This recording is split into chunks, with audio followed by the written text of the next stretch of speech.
Welcome to episode 2.1, a detailed breakdown of Adele's Someone Like You. Building on episode 2's exploration of song structure, this analysis examines how this 2011 piano ballad masterfully employs verse-chorus dynamics, rhythmic contrast, and a pivotal bridge to convey profound emotional depth. The song runs 4:45 in total, providing a concise yet powerful model for aspiring songwriters. The composition opens with a 10-second piano intro, establishing a sparse, resonant foundation of major chords. This brief prelude, comprising just 3.5% of the runtime, creates immediate intimacy without delay, aligning with contemporary trends where quick vocal entry captures attention in streaming environments. Verse 1 enters at 0:10, with Adele's vocals emerging softly over minimal piano accompaniment. "I heard that you're settled down." The melody unfolds deliberately, with elongated phrases and a contemplative rhythm that mirrors the lyrical narrative of quiet devastation. This section spans 40 seconds, or about 14% of the total duration, allowing space for the listener to absorb the detailed storytelling and building subtle tension. The first chorus arrives at 0:50. "Never mind, I'll find someone like you."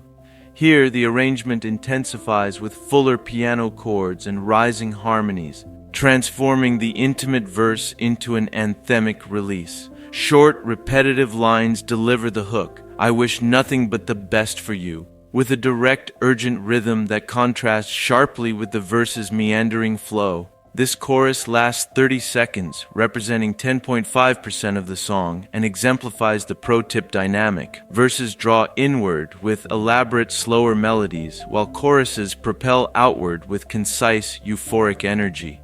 Verse 2 follows at 1:20, evolving the narrative with added harmonic layers. "I had hoped you'd see my face."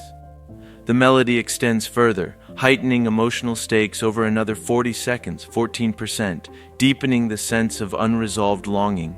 The second chorus, at 2 o'clock, reinforces this pattern with enhanced vocal intensity and subtle band elements emerging, sustaining the 30-second 10.5% payoff and reinforcing listener engagement through repetition. The bridge commences at 2:30.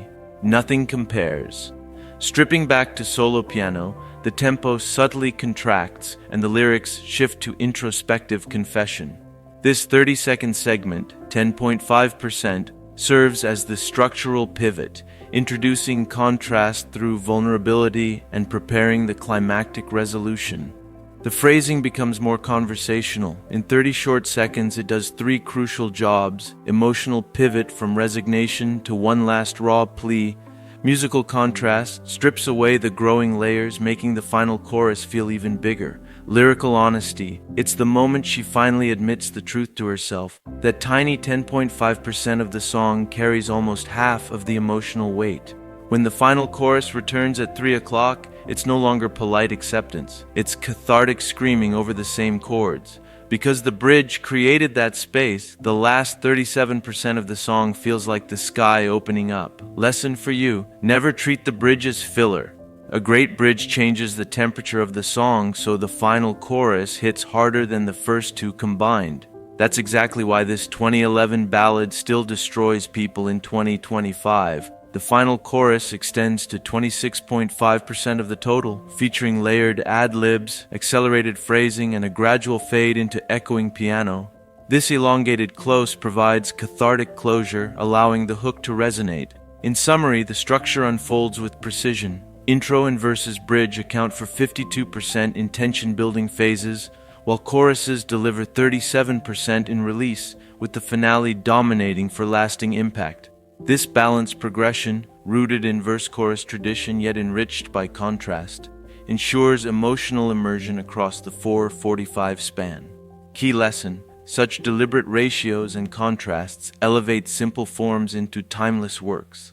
Apply this to your compositions for greater depth. If this analysis resonates, please like and subscribe for further dissections. Episode 3 on brainstorming follows soon. Share your insights on Adele's bridge in the comments. Until next time.